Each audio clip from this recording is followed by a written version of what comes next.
this video, I'm going to go over this 36-inch fire pit. This is an above ground fire pit. This has the cross weave pattern going all right there. It is lifted all up probably around about 6 to 8 inches off the ground. So if you're in an area where you cannot have an in-ground fire pit, this is what I recommend for you. Now, this comes in 2 different colors. It comes in a bronze and it comes in a black, which I have right here. This one particular has a cover for it. I'll show the cover on it because obviously the fire is going right now. I can't put the cover on, but the cover is nice, keeps it out of the weather. I recommend running the cover on it. I've had this one for about 6 months now and it's been working perfectly.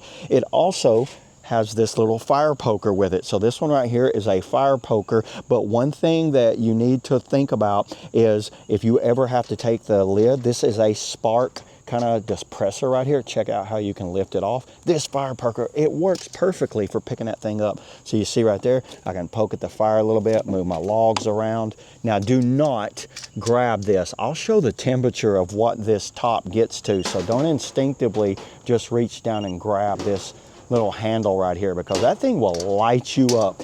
Now this has an outside ring right here. This outside ring stays around about 90-some degrees. Crazy that it's offset so it stays around where if you had to move it, see, I can pick it up, I can move it. So if we need to move this off and clean out under where my little paver stones are, I can always move it around and keep that going. Now the assembly of this thing was very easy. I laid it all out on the ground. It came in a large size box. Here's the instructions that I got with mine. Has a cover with it, a poker, a spark screen. There's the safety ring, the legs. All you need is a Phillips head screwdriver and a 10mm wrench. I actually didn't even use my wrench.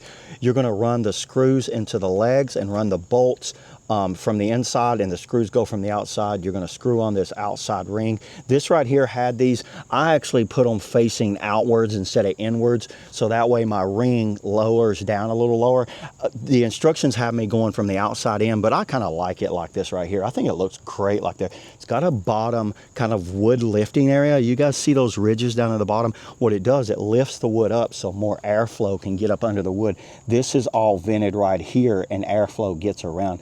The heat feels great out of this. This thing looks great. It's got a nice finish to it. It will not rust. It will not deteriorate, and it just seems to function perfectly. And I highly recommend this Sunnydaze fire pit. They make a wide variety of fire pits, but this right here is one of the better ones out that I could find on the market, and I recommend them. So yeah, there it is. That's all I got on the Crossweave Sunnydaze 36-inch fire pit. See y'all in the next video.